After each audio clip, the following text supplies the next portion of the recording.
Hello everyone, welcome to another Narc Survivor live video. In this one, I'm going to be talking about what narcissists will do when they start losing control of you. Before I get into it, please do hit the thumbs up button down below. Hit subscribe and click all notifications to be notified when I go live in the future. And if you would like to book a one-on-one coaching session with me, just go to my website. It is narcsurvivor.co.uk.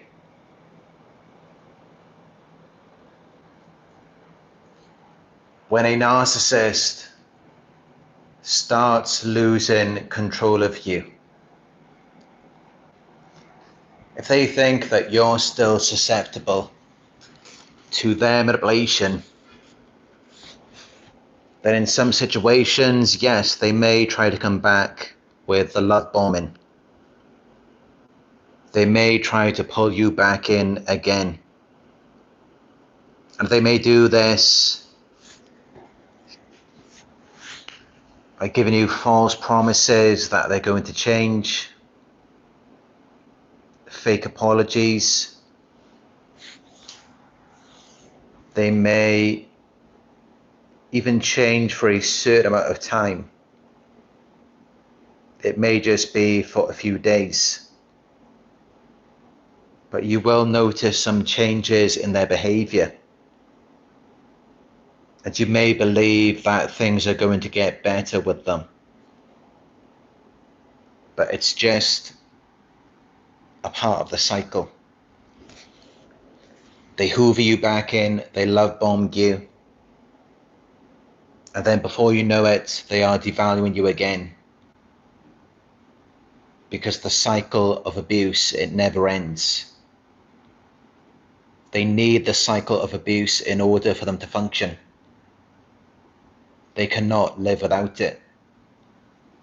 So when you accept their hoovers, when you give them another chance, they're just taking you back through the cycle again. They may love bomb you initially, but soon they will begin to devalue you again. Only the second time, the third time, or however many times it's been, it does tend to get worse each time. The abuse does tend to escalate because it becomes normalized to them. And it's kind of like a drug where it's like the dose, the hit that they had at the beginning, that no longer does it for them anymore. And now they need something bigger, something more potent. So the abuse has to escalate. The devaluation has to get worse. So yeah, sometimes when they start losing control of you, they may come back with a love bombing. But that's only if they believe that you're still susceptible to it. Otherwise, they're not going to waste their time doing that. They've got too much pride and ego. They're not going to put themselves in a situation where they could be rejected or humiliated. Especially since they may have already been rejected by you when they started losing control of you. And that alone may have been enough to cause a narcissistic injury. And that's why it's less likely that they will go back to the love bombing. Because you've already caused that narcissistic injury by rejecting them, by making them feel like something is wrong with them, by making them feel like they're not good enough. That is a huge blow for a narcissist. It crushes their fragile ego. So typically, they are going to be seeking revenge. They're going to be seeking to punish you, to cause you harm in return for their perceived injury. They will try to sabotage you in some sort of way. They will try to get you fired from your job. They will target you financially. They will start smear campaigns against you. And it doesn't just have to be one smear campaign. Sometimes it can be multiple. It depends on how severe the narcissistic injury was, and also your resilience and your attempts of rebuilding your social circle, network, business, or whatever it may be. And also if you try to move location as well. The more malignant narcissists, they will likely follow you. They will be stalking you on social media to see where you're going and what you're doing. They will keep tabs on you.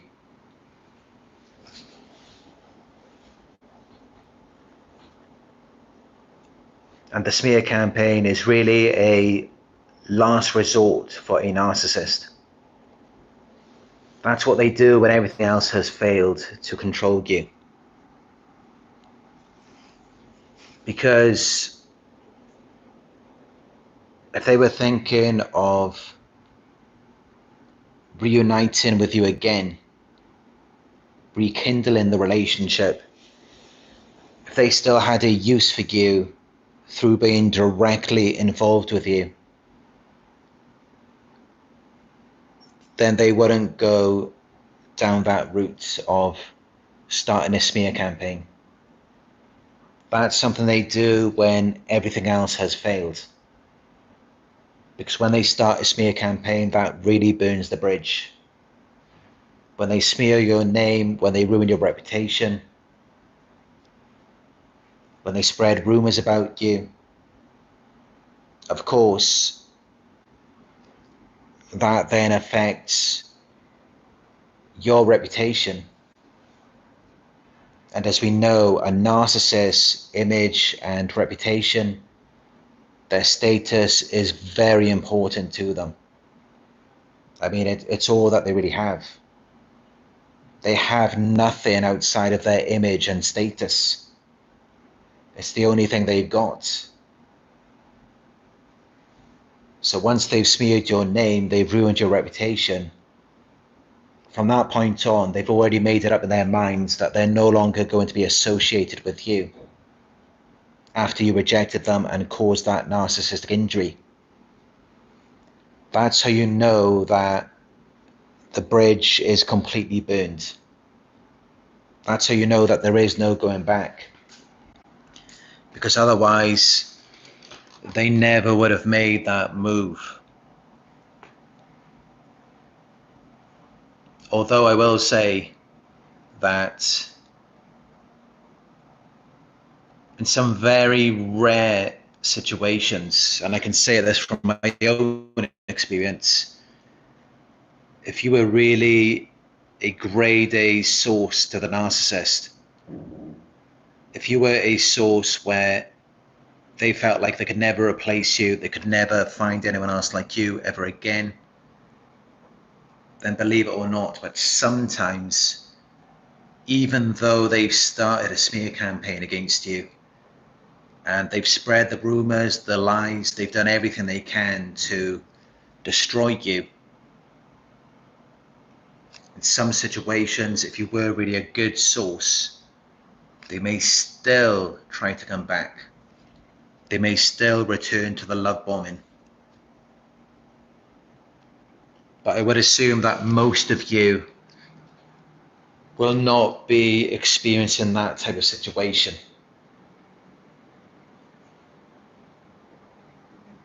From my experience and my research, I would say that it's probably pretty rare. To my knowledge, it's only really happened once with me, where a narcissist did spread a lot of lies and rumors about me and start a smear campaign, and yet still try to come back afterwards and love bomb me. But of course, in those situations where a narcissist has started a smear campaign against you, they've really shot themselves in the foot by burning that bridge. If they did ever feel like they would want to return to you and be in the relationship again, not only because they may have ruined your reputation in a certain social circle, friend group, or community, but also once someone has done that to you, how could you ever see them in the same way ever again? How could you ever trust them or believe in them? How could you ever give them another chance? And I'm sure many narcissists, they know that. They know that once they've done that, it's really the final nail in the coffin. It's all over for them after that. And what's really a crushing blow to them is if,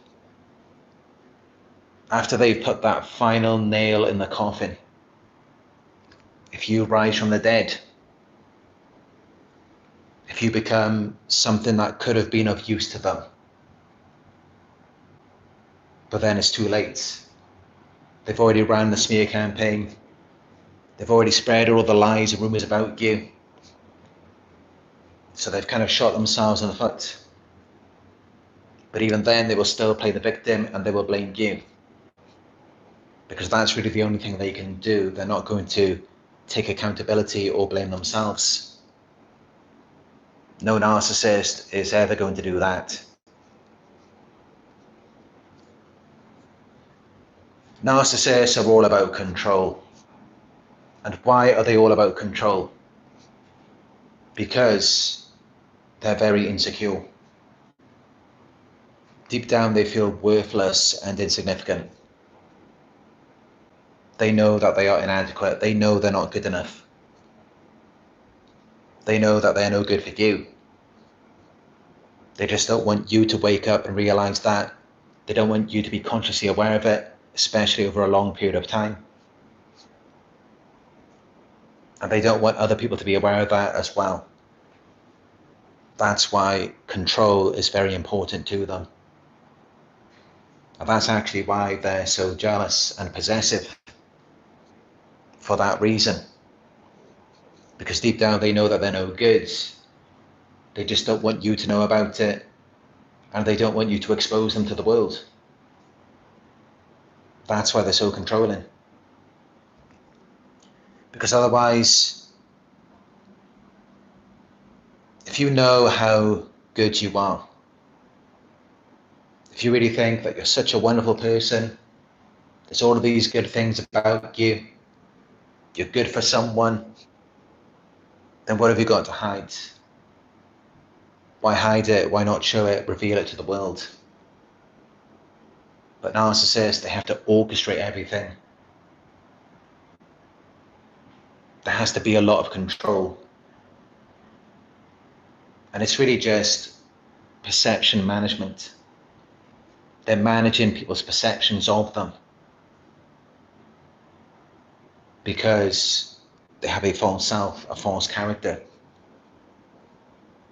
They're pretending to be something that they're not. And that's why they have such a fragile self-esteem. It's so fragile that they can't even regulate it themselves. They have to regulate it through you.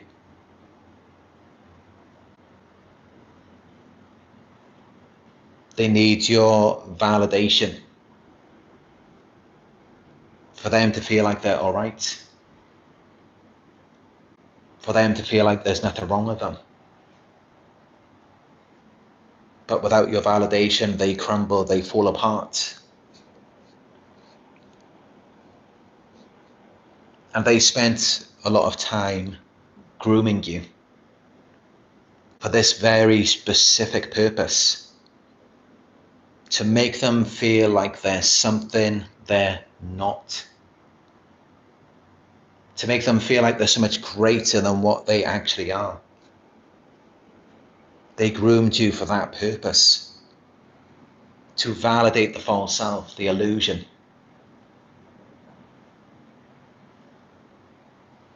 That was the role, the purpose that they assigned to you. And that's why they're so controlling over you. That's why they fear being rejected or abandoned by you so much. Because they've assigned this role to you where you are meant to validate them, and this illusion that they're portraying not only to you, but to everyone else as well.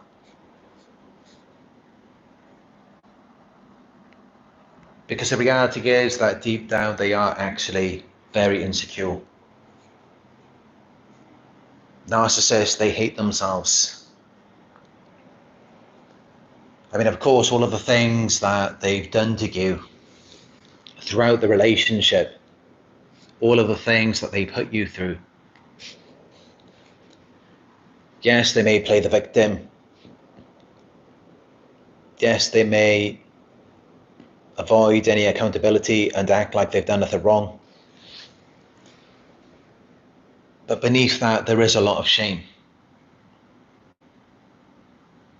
They do feel like they're a bad person. And that's why all of the things you see from them, they overcompensate for that.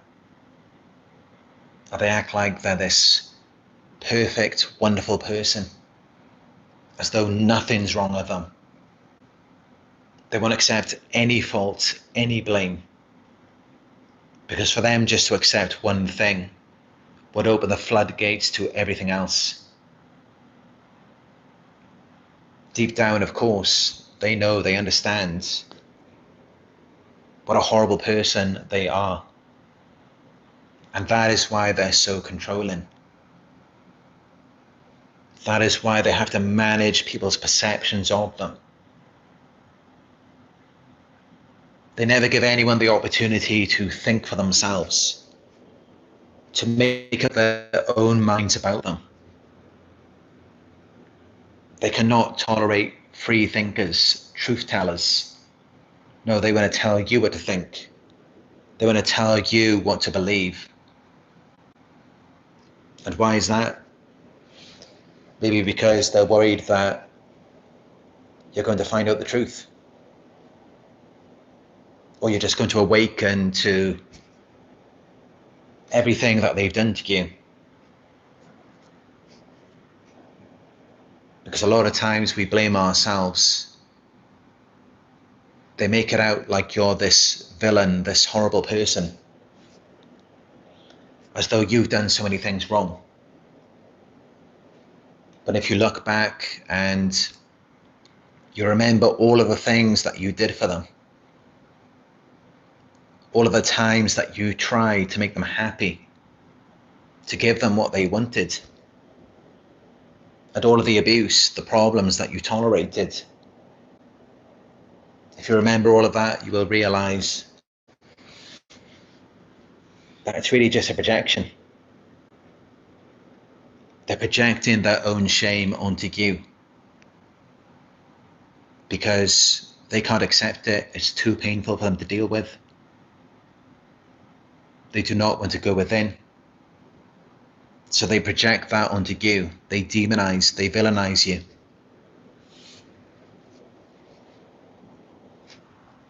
Because beneath this idealistic image of perfection is a very broken, damaged person. They really are. After everything that they tried to cover up, this code of silence that they try to maintain.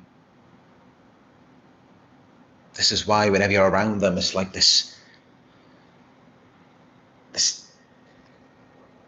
dark, dense energy that just pulls you down. You could have been feeling good about yourself, you could have been having a good day, and then you get around them, or they come around you, and then you just feel like garbage. It doesn't feel good at all. And it's because of all of this unresolved shame and trauma, these things that they do not want to accept about themselves. I mean, that's really what it means to be a healthy and authentic person, is when we can incorporate not only the good parts of ourselves, but also the bad as well. The things that we are responsible for, the things where we should be accountable, the things that we should respond to. That's what makes an authentic, healthy person. But of course, that's something that they don't want to do. And instead, what they do is they polish the false self. They act like there's nothing wrong with them at all. They've never done anything wrong. They're not bad. They're not crazy. They're not abusive. They're just lying to themselves. They're in denial. They're denying reality. And of course, if they deny reality, they have to deny you. They deny themselves, so they deny you. They deny your freedom and independence, your autonomy. They deny your authenticity. They deny anything about you being a free-spirited, separate, individual person. And it's because of that perception management. They have to control your perceptions. They have to keep you down. They have to control you. Because through controlling you, they control themselves. They control this image of themselves that they want to portray to the world. And that's really what they do. That's why the person closest to them really gets the worst of them. The closer you are to a narcissist, you get the worst of it. You get all of the abuse, and then you see them go out into the world. They're so charming, so charismatic. They get on with everyone. They have no problems with anyone, only with you.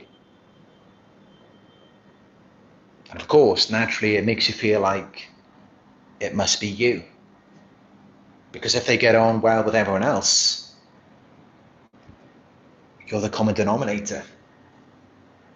So you must be at fault. There must be something wrong with you. You have to do better.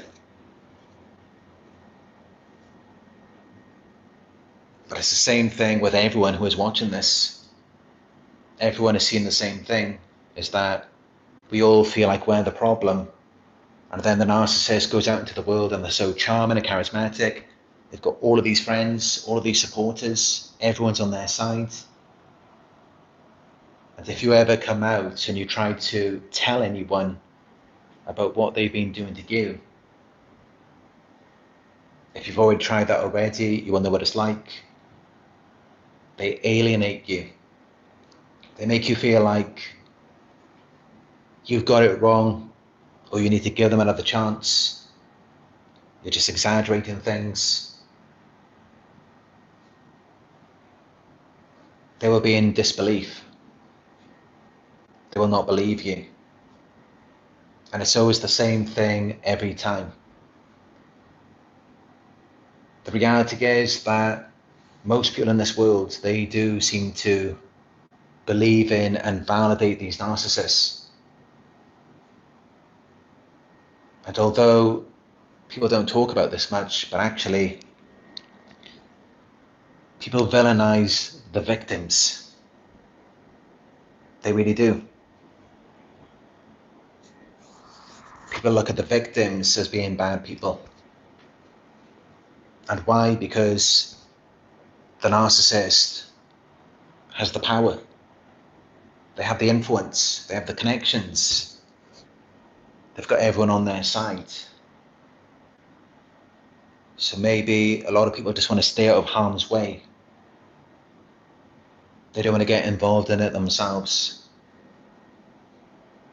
They just go towards whatever they believe is going to be safer for them.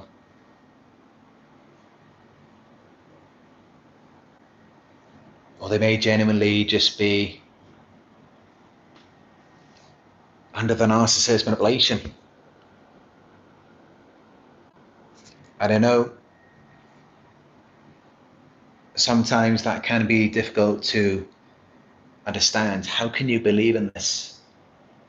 How can they see you as being the problem and the narcissist as being the saint, the Samaritan, who did everything they could to try to make things better for you? How could they possibly see things that way? But here's the thing. You once saw them that way as well. You once validated the narcissist. You were once susceptible to their manipulation, their love bombing. Right at the beginning, when you were first involved with them, you believed in their lies, their illusions. But when you're the closest person to them, it's only a matter of time until the love bombing goes into the devaluation. While everyone else, because they spend a limited amount of time around them, and they've got you at home to abuse, whenever they get agitated, frustrated with anyone they've dealt with throughout the day, because of that, the love bombing, the manipulation with people outside of the home, that continues indefinitely. That doesn't end. That doesn't fizzle out. It continues. They don't ever end up devaluing those other people. Even though, yes, they may secretly hate and despise them. They may not like them at all. They're just around them because of the supply, because of the connections, because it benefits them in some way. I've done a video before about how narcissists hate people. They really do. But they will bite their tongue. Pull it up inside and wait until they come home and then take it out on you. Many of you may have become the scapegoat of your family or your community. This is what they do. They target victims. They further abuse the victim.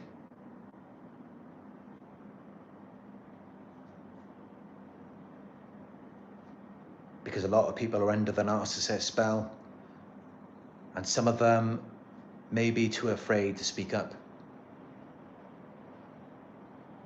They may be worried that, what if they end up in the same boat as you?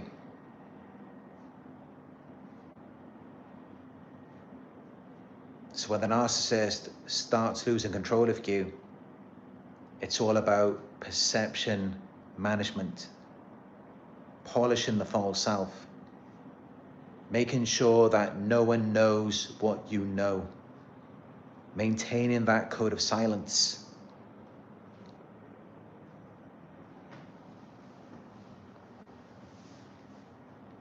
Because by doing that, they can continue getting the supply that they need from people still viewing them in a certain way, rather than how they actually are. But also, if some people are too afraid to confront them, they will settle for that as well. Either way, as long as they don't threaten to expose them.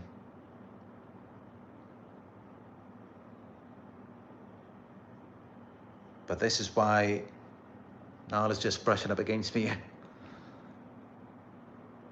She's going to eat. Yeah, but this is why they hide everything. This is why, although Many narcissists may be overt. There's a lot of things about them and their lives that are covert as well. They hide a lot of things. And why do they hide? Because deep down they know that they're bad people. You're trying to get them to understand, you're trying to get them to see things from your perspective. But they actually already know deep down that they're bad. They already know that they're no good. That's why they hide. They hide themselves. They wear a mask. They only show certain things because they already know that they're no good. They already know that they're bad people.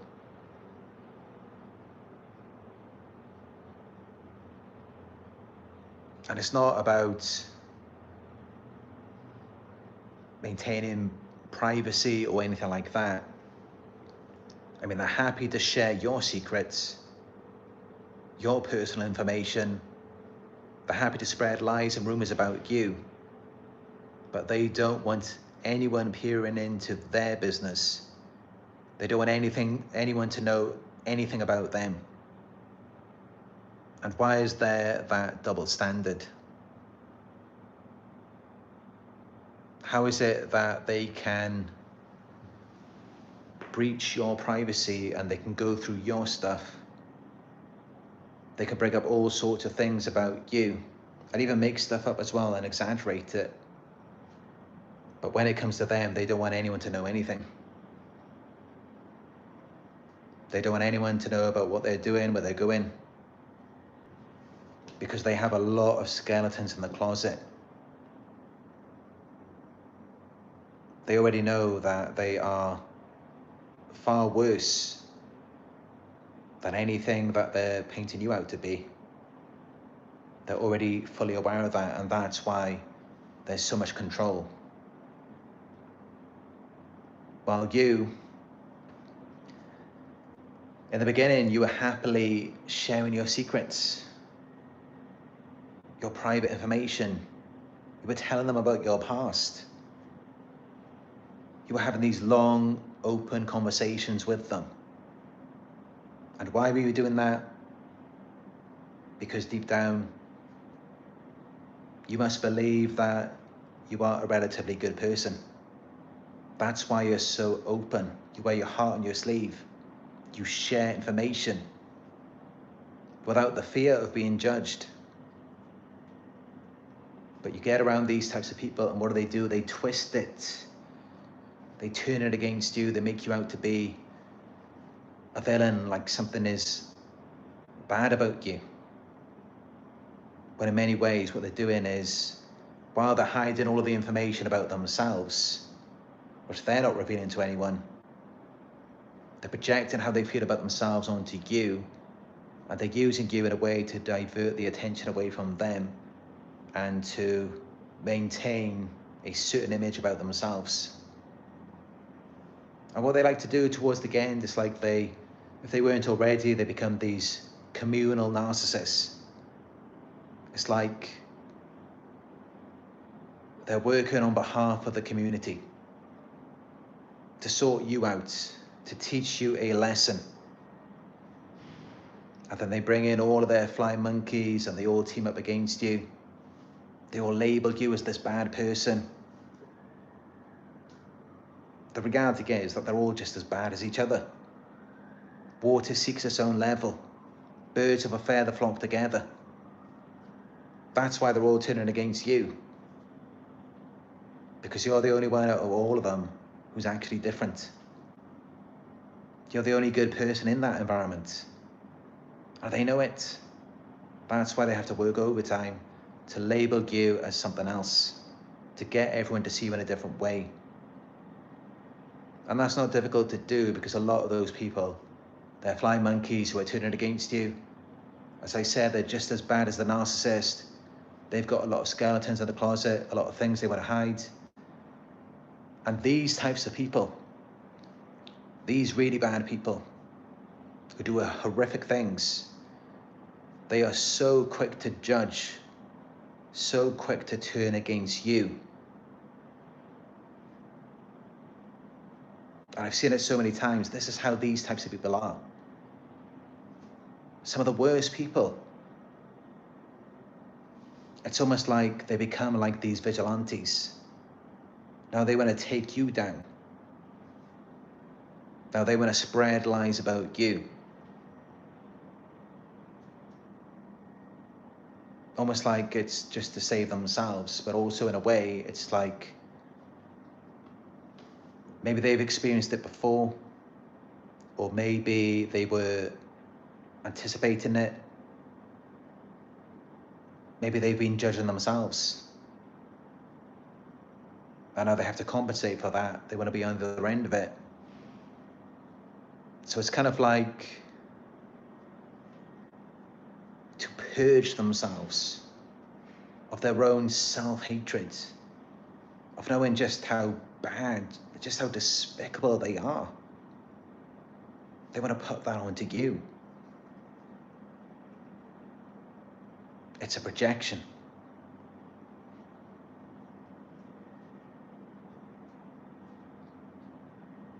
And this is just what they will do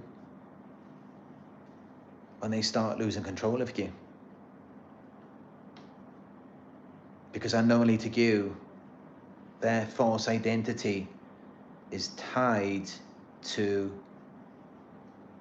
how you see yourself, how they perceive you, how you feel about yourself. Their false identity is tied to all of that. And this is why it's very important to them. What you're doing, how you feel, how your life is going. It all determines how they feel about themselves. And I can tell you that if you're doing good, if you're feeling good, that does not make them feel good at all. So they have to manage that, to manage people's perceptions of them and also their perceptions of themselves. The only thing that really matters to a narcissist, they don't really care about anyone but themselves. And actually, in many ways, they don't even care about themselves as well, because they have a false self. They abandoned their true self a long time ago. All they really care about is how they see themselves, or should I say, how they see their false self, and how they feel about themselves. Other than that, they couldn't care about anything at all. And you are just this vessel. You're like this pawn in a chess game. And they just move the pieces around to orchestrate whatever feeling or emotion they want to dial up inside themselves. And that's all that it really is.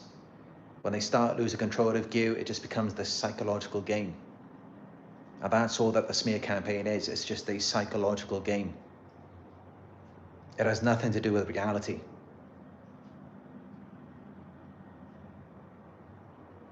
It's mostly based on lies and rumors rather than actual facts. Why do they go to the lies and rumors? Why don't they just stick with the facts? They can't do that because that's not good enough. It doesn't justify it. They have to exaggerate things. They have to blow it out of proportion. Because otherwise they're going to be left feeling bad about themselves, because they know that whatever they've made you out to be, whatever you've allegedly done to this narcissist, doesn't really justify what they're doing. And this is why in the smear campaigns, they're constantly on you, they're constantly provoking you to react. They're constantly trying to get you to do something wrong. Because, I mean, everyone has this inner direction, this moral compass. Even psychopaths do. We all know what's bad and what's right and what's wrong. But every abuser has an excuse. They always find a way to justify it. And I've seen this before in my own experiences, where it's like The narcissist will push and provoke you just to get a response out of you, just to get you to react. Because by doing that, they can then point the finger at you, and then that justifies whatever they want to do to try to punish you. And it relieves themselves of feeling like they're a bad person. It temporarily relieves their pain. However, they are shame-based, and any type of projection or abuse, even if there is justification, it still perpetuates that shame. And as Dr. Ramani said, it is a vicious cycle of shame and abuse. They feel shame, so then they abuse you even more. Sorry about this, everyone. I will have to edit this out of the video later on.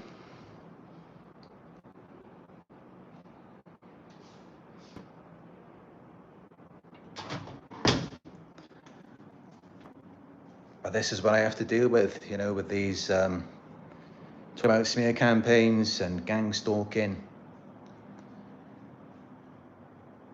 I mean, these types of people, it's almost like there's no getting through to them. There is no reaching them. There's nothing you can do, nothing you can say. It's all trauma and shame to where it's all about their own survival. It's all about themselves. They can't even see you. They can't understand your perspective, your perception. It's all about themselves. Because of the trauma, the shame. They cannot see anything from your perspective. And that's why when they lose control of you, it's still just all about them. It's all about how they want to see themselves and how they feel about themselves. When you're dealing with a narcissist, it's only ever all about them. But at the beginning, many of you may have believed it was about a relationship, a mutual partnership, as though you were working towards something together. Because that's what they do. They manipulate you, they love bomb you. And then they later move to the devaluation when you become this primary source of supply, while everyone else, they continue to manipulate and love bomb them. And they maintain this code of silence, but then even if people do find out, if you tell them about it, they hear about the abuse, they don't see things the way that you do, because the narcissist has manipulated them. And I know this is difficult for many people to understand, where it's like, how can these people be so stupid? How can they not see what's right in front of their eyes? The best way that I can explain it is, if you remember when you first met the narcissist, maybe they told you that their ex is a crazy, obsessed stalker. At the time, you didn't know what was going on. And maybe you saw their ex. Maybe they were constantly calling the narcissist on the phone. And you thought something was wrong with them. But now you can see you were being manipulated. Back then, you were a flying monkey yourself. And it's the same thing with all of the people that the narcissist is dealing with. It's just they don't get to that level of awakening like you do, because you're their primary source. You're the closest person to them. So everyone else, they don't get to see that side of the narcissist. They may see them treating you that way, but then that's because they've been led to believe that you're crazy, something is wrong with you, Just like when you were manipulated at the beginning of the relationship with a narcissist, and they led you to believe that their ex was this crazy, obsessed stalker. This is what they do. And it's only really through becoming a primary source of a narcissist that you do reach this level of awakening. This is what wakes you up to it. Because think about it like this: if you were never the primary source, if you were always just someone on the outside, a flying monkey,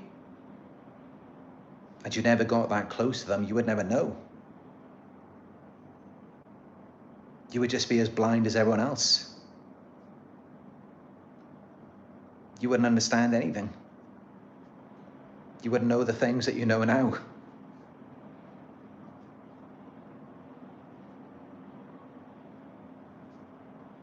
It's interesting how things work out, but this is exactly how it is. By getting too close to these types of people, it then awakens us to the truth.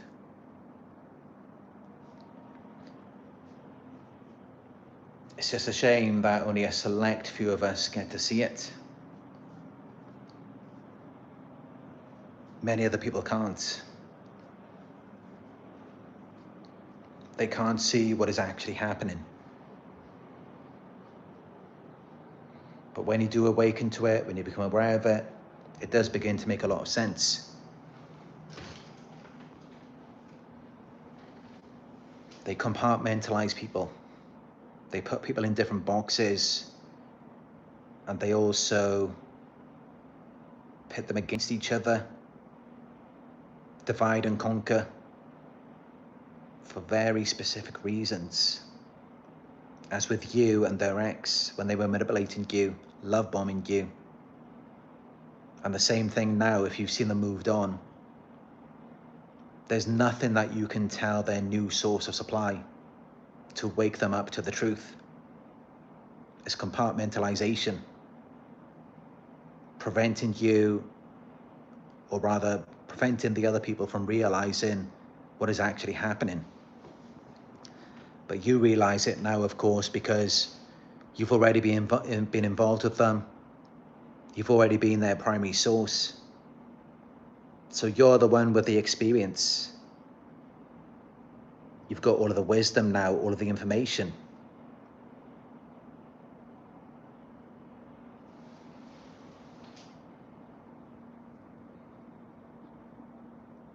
But when the narcissist starts losing control of you, they can become very dangerous. They can be unpredictable, and there's often no telling how they might react. You never know what they might do, because their false self needs the validation. Without it, they feel like they're in a fight for their lives. And they will do anything they can to try to hold on to that.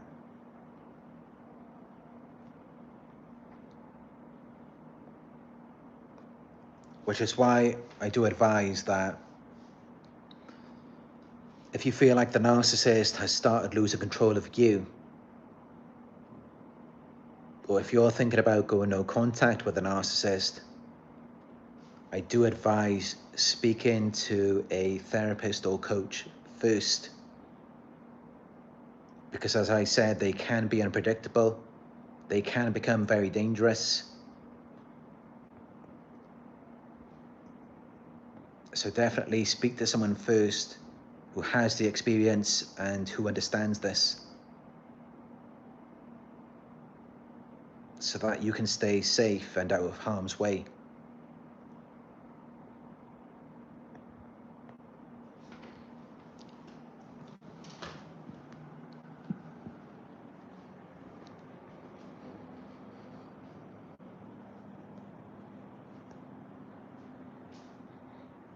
Now let's just sitting down here, relaxing.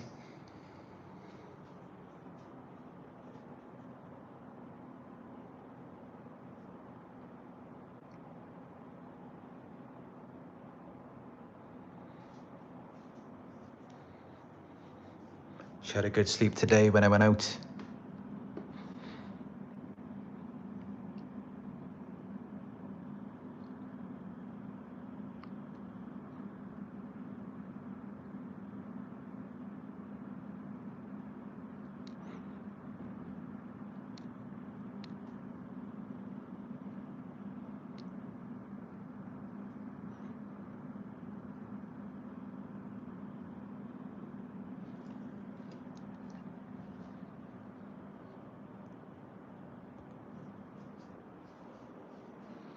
Let's take a look at the live chat. Let's see what people are saying.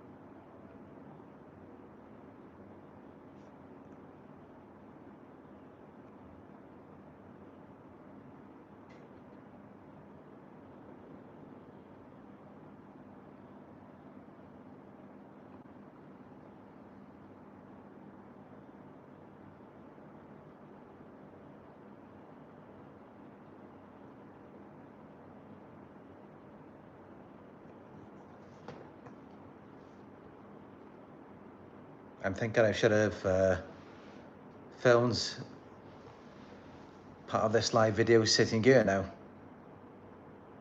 because the lighting is much better. I can see my skin is glowing a lot more in this side of the room. But in the other part of the room, my skin looks so dark. Doesn't have that same glow.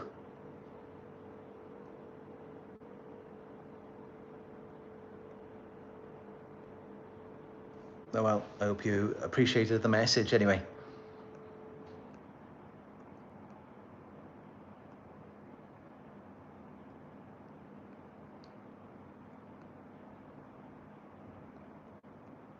Michael Nova asks, is there a way for them to heal? I don't think there is a way for a narcissist to heal. For them to heal, they would have to go within. They would have to take accountability rather than being in denial. The problem is, even in situations where narcissists do awaken, they always revert back to the way that they naturally are. So for them to change, they really need lifelong therapy. But then that's not really changing. It's just improving their behaviors.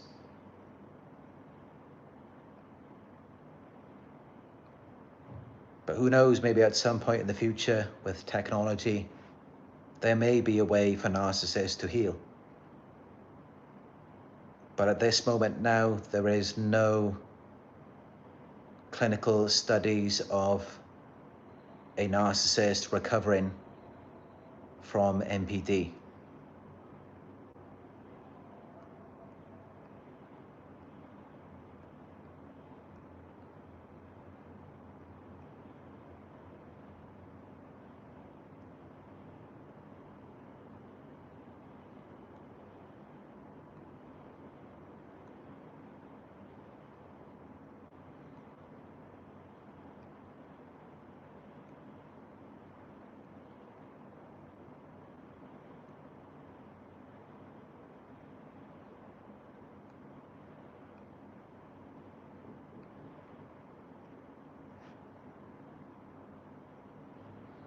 Sentinel 87 says it feels like society would need to change first. A lot of it encourages narcissism. That's very true, Sentinel 87. Society, these days especially, does encourage a lot of narcissism. It really does. I mean, I think it was Dr. Ramani who said in one of her videos that to become successful in the workplace, it's like all people really have to do is be a narcissist, and then they're more likely to get promoted. And this may even be backed up by studies as well. I mean, from what I know, a statistic I've seen, I think it said 1 in 20 CEOs are psychopaths.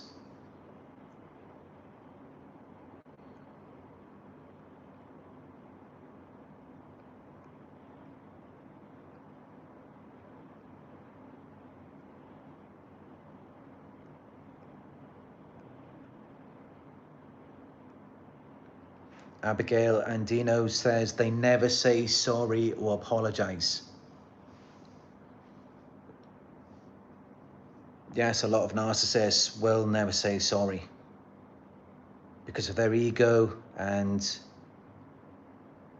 they have to see themselves as perfect, as though they can't do anything wrong.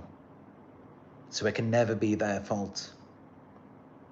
They always have to shift the blame onto someone else. But some narcissists, when they're more vulnerable, they may apologize. They may give a false apology. But of course, it's not real, it's not sincere or genuine. It's just something they use as a last resort to get back in.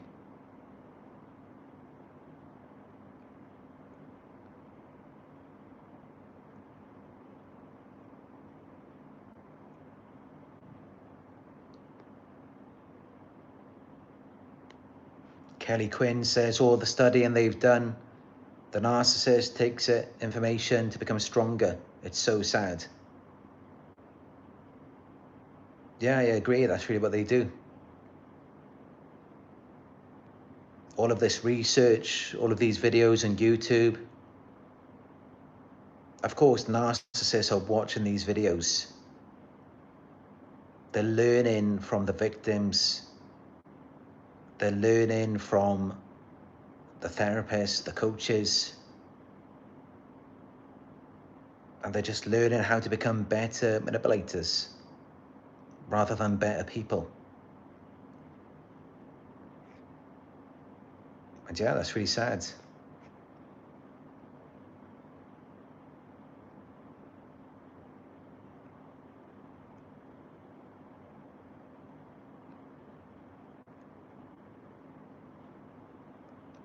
Thank you for the donation, Michael Nova. I appreciate all donations. You can also donate to my PayPal. It's paypal.me/Narc Survivor.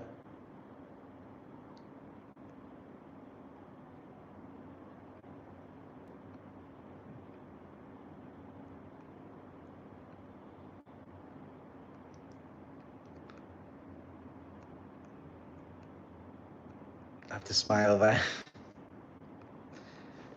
John Dow says, I want to run to the woods. I also miss the woods a lot right now. As you can see, I'm in the city.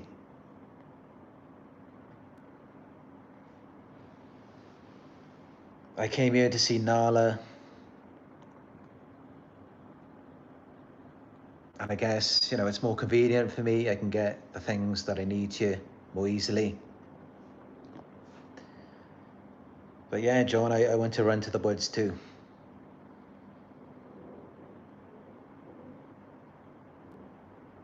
Can we all just go to the woods?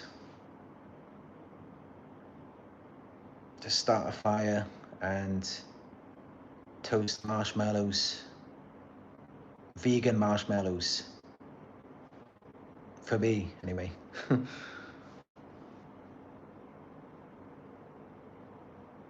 Yeah, I do miss a more peaceful environment.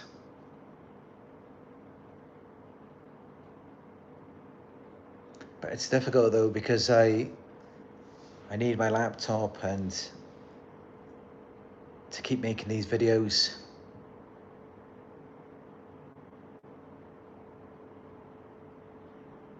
I do this for all of you, to make sure that you have this awareness so that you can protect yourselves against narcissists.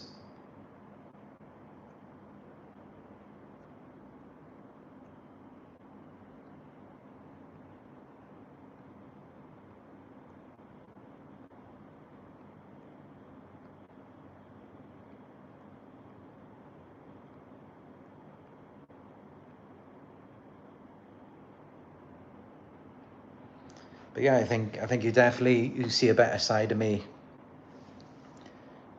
when I am doing videos in the woods or just anywhere where I'm out in nature. I just feel like I can be myself a lot more then, like there isn't so much pressure.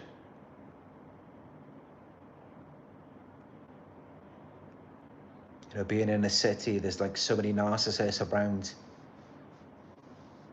It's like everyone's on you, and it's just hard sometimes just to even breathe. It's like you just can't be vulnerable. You just want to shut yourself off. Because you know the moment that you do, then someone's going to get you.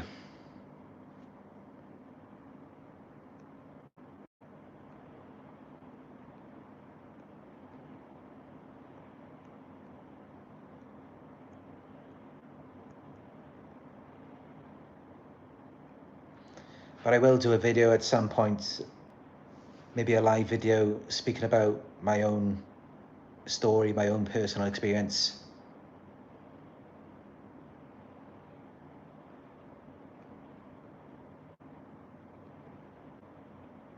I just don't like talking about myself too much, because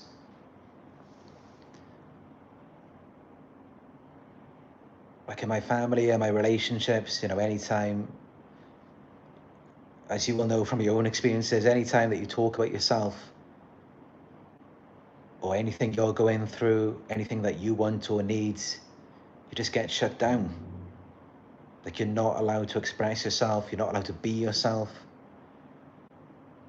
So you just hide that part of you away.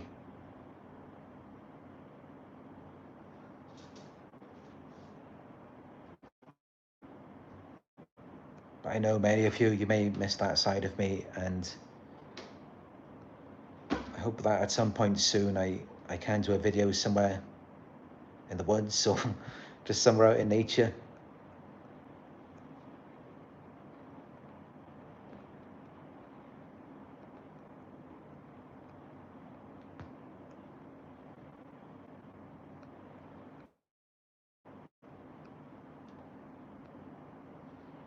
Nala's come to sit next to me here.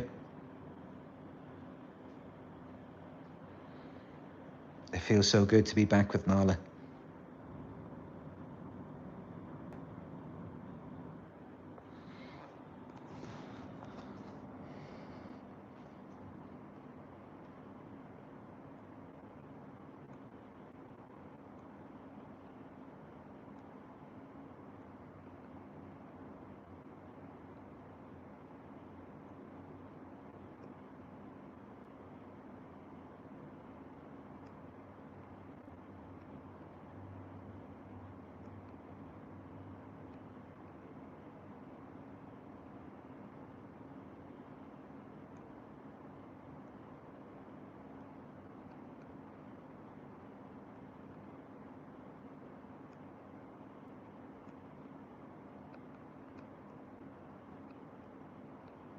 I'm just scrolling through the comments here.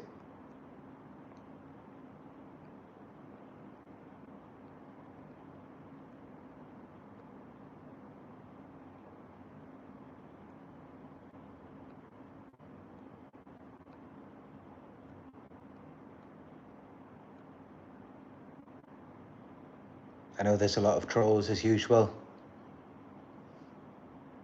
The trolls are very butthurt today.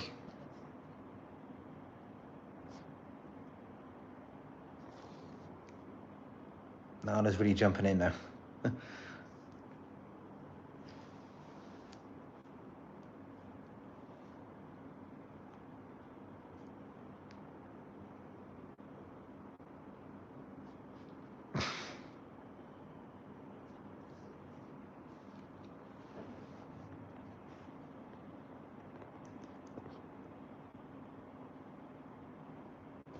All right, that's about 70 minutes.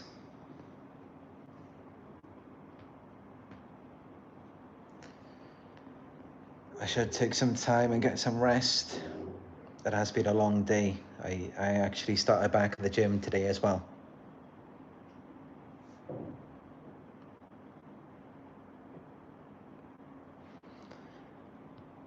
But I hope you found this video helpful. And I appreciate the donations there as well. Thank you.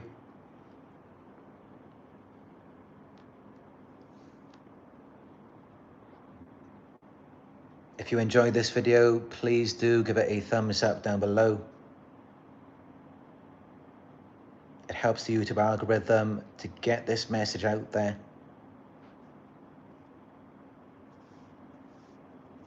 Let me know your thoughts down in the comment section.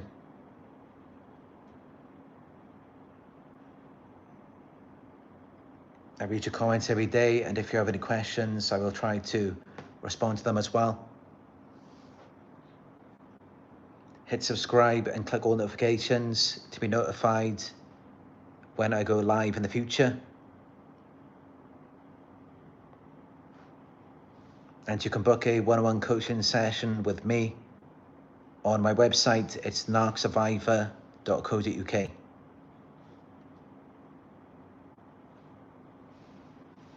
Also, follow me on Instagram, Narc Survivor YouTube. I'm uploading my pictures and videos from last year's trip to Sri Lanka.